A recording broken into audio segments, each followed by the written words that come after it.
Halo guys, gimana kabar kalian hari ini? Mimin harap kabar kalian semua baik-baik saja. Kali ini cerita horor Nusantara akan membawakan sebuah alur cerita film yang berjudul Kansap yang dirilis pada tahun 2023 yang lalu. Film ini bercerita tentang seorang perempuan yang bisa melihat makhluk-makhluk gaib. Bahkan wanita ini bisa menundukkan para jin dan setan karena kemampuannya. Meskipun begitu, karena kemampuannya itu, wanita ini selalu diganggu di saat waktu sholat. Bahkan saat dia sedang sholat, para jin dan segenap setan telah berkumpul untuk menjaganya. Intinya sih film ini wajib kalian tonton. Film ini mengajarkan kepada kita semua agar kuat dalam menghadapi gangguan jin dan setan. Apalagi ketika kita sedang sholat. Jangan-jangan kita yang jadi imam, justru yang jadi makmum malah jin dan setan. Hahaha.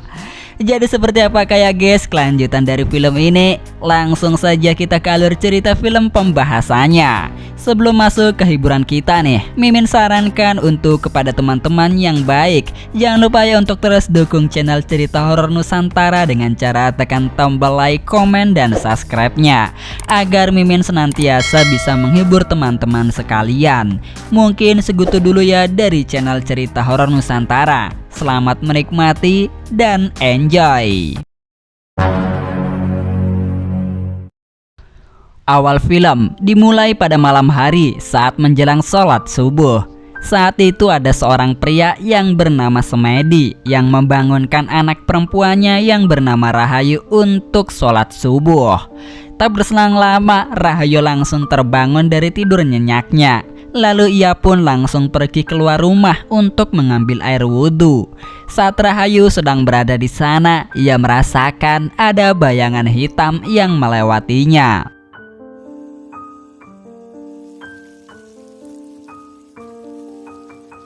Ketika Rahayu sedang sholat, ia merasakan ada seseorang di belakangnya. Namun ia berpikir bahwa itu pasti ayahnya. Hingga ketika ia hampir selesai sholat, Rahayu mendengar di dalam rumahnya telah terjadi keributan. Rahayu pun langsung mempercepat sholatnya. Kemudian singkatnya, Rahayu saat itu sudah melihat dengan mata kepalanya bahwa ayahnya sedang disekap oleh dua orang berbaju hitam. Kemudian di sanalah Rahayu melihat kekejaman dari para perampok tersebut. Di sana ayahnya langsung dihabisi, hingga kelapanya langsung dipisahkan dari badannya. Rahayu saat itu melawan para perampok yang sudah menghabisi ayahnya. Akan tetapi berhubung dia adalah seorang wanita, yang alhasil Rahayu pun tak bisa melawannya begitu saja. Namun ia telah berhasil menggigit pipi dari si perampok hingga berdarah.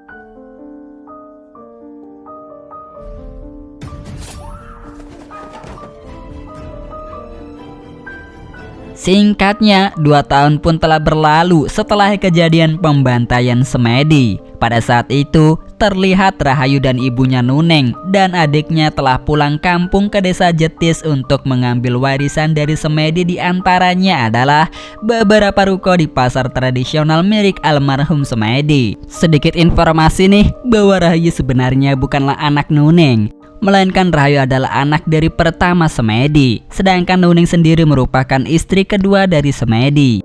Di sini meskipun Rahayu dan keluarganya telah mendapatkan warisan, namun mereka tetap bekerja karena mengingat mereka tak memiliki uang untuk membuka usaha. Bahkan Rahayu telah bekerja sebagai penjaga toko baju untuk menyambung hidup keluarganya. Meskipun begitu, Rahayu sangat menikmati pekerjaannya itu.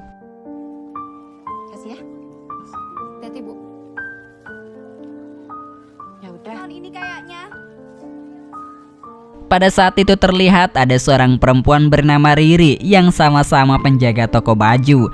ia sangat tak suka dengan Rahayu karena toko yang dijaga olehnya sangat ramai pembeli. Sedangkan toko yang dijaga oleh Riri kini sepi setelah kedatangan Rahayu bekerja. Riri pun menuduh Rahayu bahwa ia telah memakai sebuah susuk sebagai penglaris. Di sini Rahayu pun berusaha untuk menahan amarahnya meskipun dia difitnah, namun ia harus bisa menahan emosinya karena jika ia melawan Riri maka sudah dipastikan dia akan terancam dikeluarkan dari pekerjaan barunya.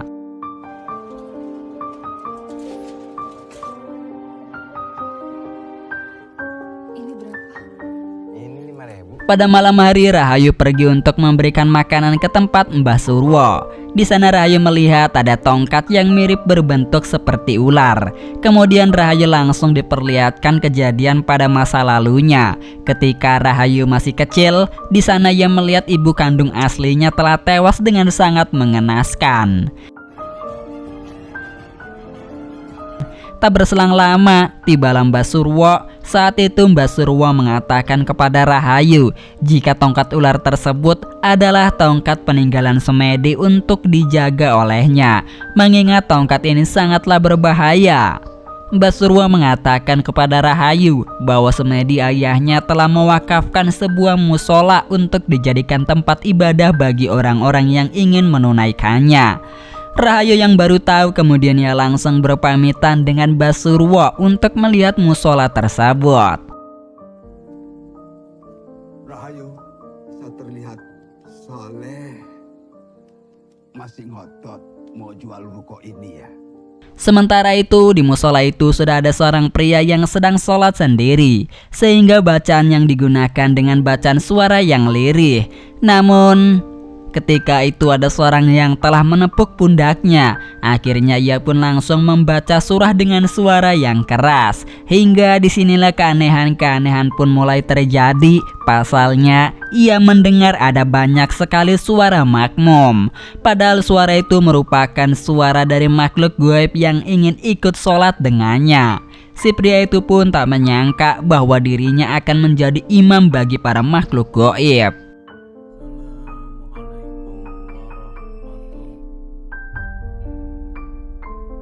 Singkatnya, ia pun telah selesai sholat. Namun ia benar-benar dibuat sangat terkejut dan ketakutan. Pasalnya sejak tadi ia telah menjadi seorang imam bagi para jin dan syaitan. Seketika itu ia pun langsung pergi melarikan diri. Kemudian datanglah Rahayu yang akan menjalankan sholat sendirian. Rahayu pun langsung menunaikan sholat maghrib. Pada awal-awal sholat, ia sholat dengan keadaan yang tenang dan damai tanpa ada gangguan dari makhluk gaib apapun. Namun tiba-tiba saja kejadian aneh pun mulai mengganggu Rahayu. Seketika itu Rahayu pun mencoba untuk mempercepat gerakan sholatnya dengan keadaan tetap tenang meskipun ia benar-benar sangat dibuat ketakutan. Dan disinilah penampakan jelas dari syaiton pun mulai menampakkan wajahnya kepada Rahayu.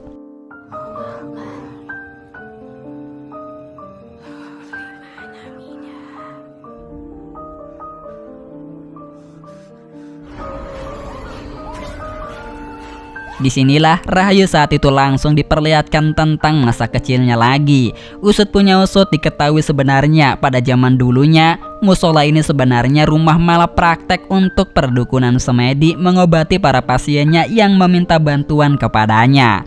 Dalam pengobatan itu Semedi selalu memakai jasa bantuan dari jin dan iblis untuk membantu para pasiennya.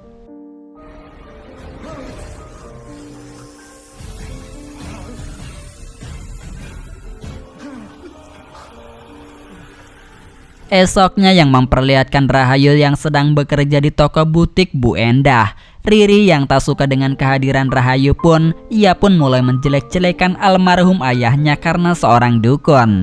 Awalnya Rahayu meskipun dirinya sendiri dihina, ia akan menerima penghinaan itu. Ia tak peduli bila dirinya dihina. Namun kejadian yang sangat fatal yang terucap dari mulut Riri adalah dia malah menghina ayahnya serta keluarganya. Disinilah emosi Rahayu pun mulai diperlihatkan. Hingga disinilah kesabaran dari Rahayu sudah tak terkendali lagi, sehingga emosinya langsung naik. Kemudian Rahayu pun saat itu langsung kesurupan dan langsung mencekik Riri, hingga membuat Riri benar-benar sangat ketakutan setengah mati. Untungnya saat itu Ratman telah datang. Jadi di sini Ratman ini merupakan seorang kuli panggul di pasar itu, yaitu sahabat Rahayu yang langsung menyadarkan Rahayu dengan ilmu agamanya, hingga pada akhirnya membuat Rahayu langsung sadar kembali. Dia kesurupan. Setelah kejadian itu yang memperlihatkan Rahayu yang langsung menunaikan salat kembali di musola yang sudah diwakafkan oleh ayahnya. Saat Rahayu sedang sholat, lagi-lagi ia pun telah mendapatkan gangguan dari berbagai jenis makhluk tak kasat mata atau hal goib. Di sini Rahayu teringat dengan perkataan ibunya, jika ia mendapatkan gangguan makhluk halus kembali, ia harus membaca ayat-ayat suci Al-Quran dalam rangka mengusir para setan yang mengganggu dirinya. Akan tetapi justru saat ketika Rahayu membacakan ayat-ayat suci kitab Al-Quran, para makhluk gaib pun terus berdatangan lebih banyak lagi jumlahnya. Setiap kali Rahayu diganggu oleh makhluk halus, pasti ia akan selalu diperlihatkan pada masa lalunya dulu. Apalagi sejak kecil ia telah berteman dengan makhluk halus karena ia bisa melihat mereka.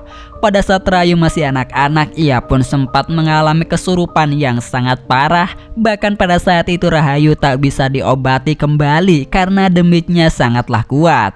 Bahkan pada saat itu ayahnya yang notabene berprofesi sebagai dukun, Semedi pun tak bisa menyembuhkan anaknya sama sekali. Akhirnya Semedi kemudian di sini meminta bantuan kepada salah satu kerabatnya yang bernama Pak Desentot untuk mengobati anaknya yang kesurupan. Pak Desentot kemudian mengatakan bahwa anaknya bisa disembuhkan asalkan Semedi harus melepaskan seluruh kekuatannya dan tak bersekutu dengan para jin lagi agar anaknya bisa selamatkan.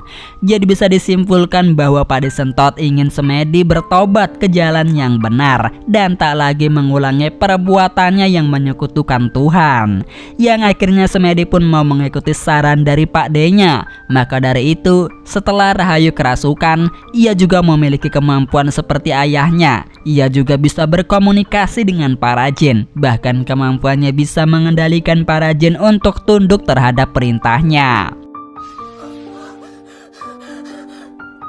Sementara itu pada pagi harinya, yaitu pada saat di pasar tradisional, terlihat Ibu Riri yang sedang memfitnah Nuning karena telah memakai susuk untuk penglaris dagangannya. Jadi di sini mau ibu atau anak pun sama-sama saja jahat, iri dan dengki kepada orang yang gak mereka suka. Kebetulan pada saat itu ada Rahayu yang melihat ibunya sedang dicaci maki oleh ibunya Riri. Lalu Rahayu melihat di hadapannya ada ular gaib. Kemudian ular itu langsung menyerang Ibu Riri hingga membuat kakinya bisul. Orang-orang tak mengetahuinya dan tak bisa melihat bahwa Ibu Riri telah dipacok oleh ular setan.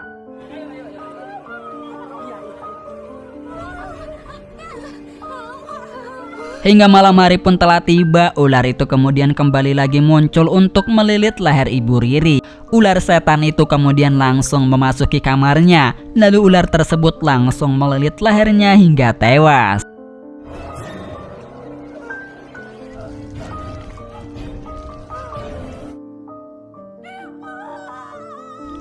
Setelah kejadian itu, seluruh para warga sekitar langsung menggeruduk ke rumah Ibu Nuning karena mereka menganggap bahwa kematian yang dialami oleh Ibu Riri berkaitan dengan keluarga Rahayu yang sudah mengirimkan santet untuk menghabisi keluarga Riri. Disinilah Basurwa sebagai pihak penengah masyarakat untuk menyarankan kepada warganya untuk melakukan sumpah pocong agar bisa mengetahui siapa yang benar dan siapa yang salah.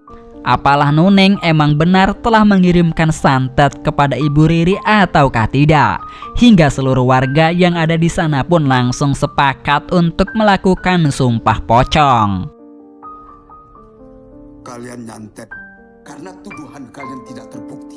Singkatnya pada malam hari pun telah tiba. Nuning kemudian langsung melakukan upacara sumpah pocong dan membacakan mantra-mantranya. Setelah ia membaca mantra-mantra itu, lalu tiba-tiba saja ia dibawa ke alam dimensi lain. Kemudian di sana yang memperlihatkan tentang masa lalunya dulu.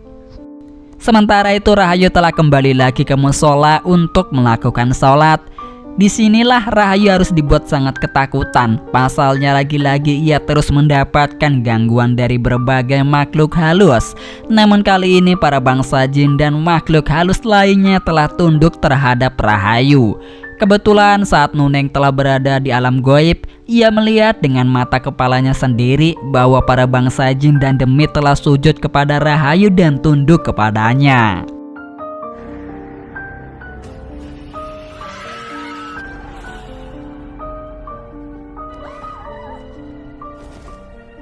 Singkatnya, setelah Nuneng telah menjalankan ritual sumpah pocong, saat berada di rumah, Rahayu mengatakan kepada ibunya bahwa ia tak suka dengan kehadiran Pak De Sentot yang merupakan saudara Semedi yang selalu memintanya untuk menjual ruko peninggalan milik Semedi. Lalu saat perdebatan itu telah terjadi, Rahayu mengatakan bahwa Pak De Sentot hanya menginginkan harta warisan milik ayahnya.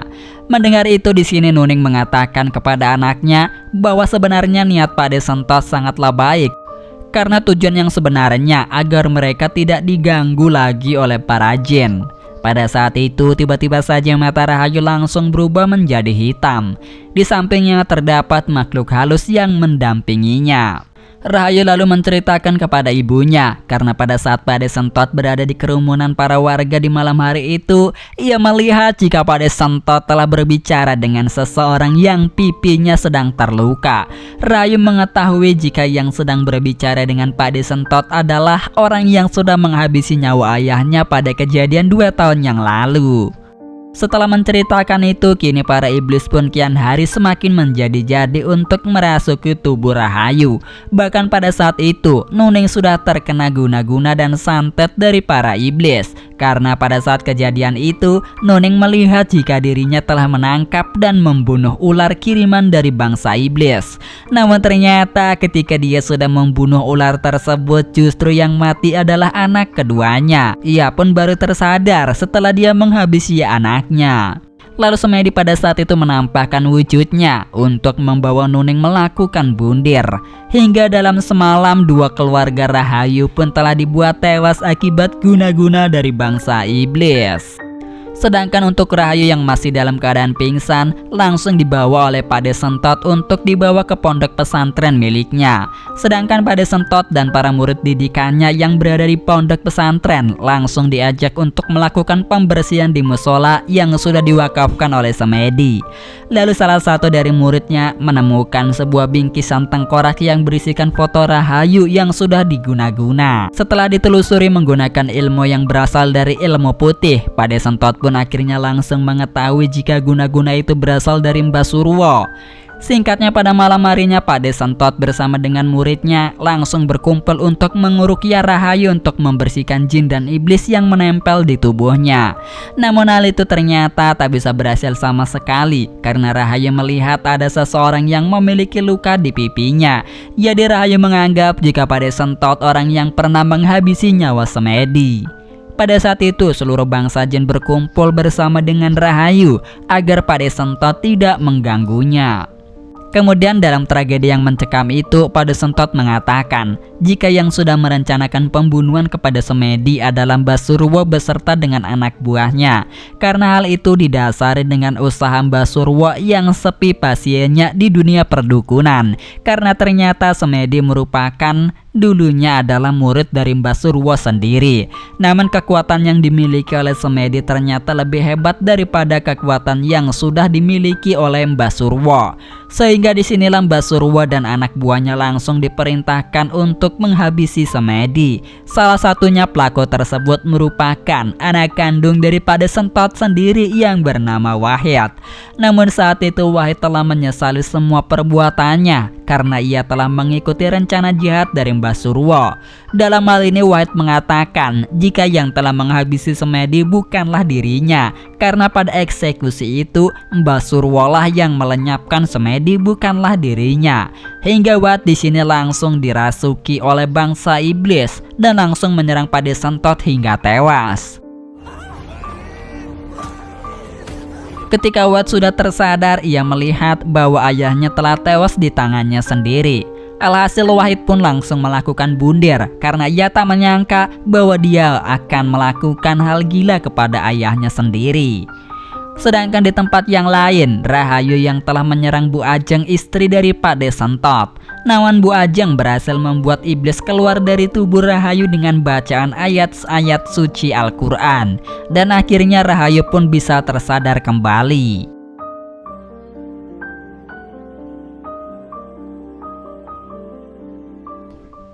Kemudian di akhir film, kita akan diperlihatkan Rahayu dan Bu Ajeng yang sudah menguburkan kedua keluarganya yang sudah tewas akibat ulah bangsa makhluk halus yang sudah mengganggu mereka. Meskipun begitu, ternyata di sini Rahayu masih memiliki kekuatan supranatural yang masih tersembunyi di dalam tubuhnya. Jika Rahayu tak bisa menguasai kekuatannya, maka ilmu itu dipastikan akan membawa bencana serta malapetaka bagi Rahayu dan orang-orang terdekatnya. Dan di sini film dari Kanzab yang dirilis pada tahun 2023 pun telah berakhir hanya sampai di sini saja. Sebelumnya makasih kepada teman-teman yang udah hadir di channel Cerita Horor Nusantara. Terus dukungnya teman-teman dengan cara tekan tombol like, komen, dan subscribe-nya serta share ke teman-teman kalian agar Mimin selalu semangat untuk menghibur teman-teman sekalian. Dan sampai jumpa kembali di alur film berikutnya. Bye bye.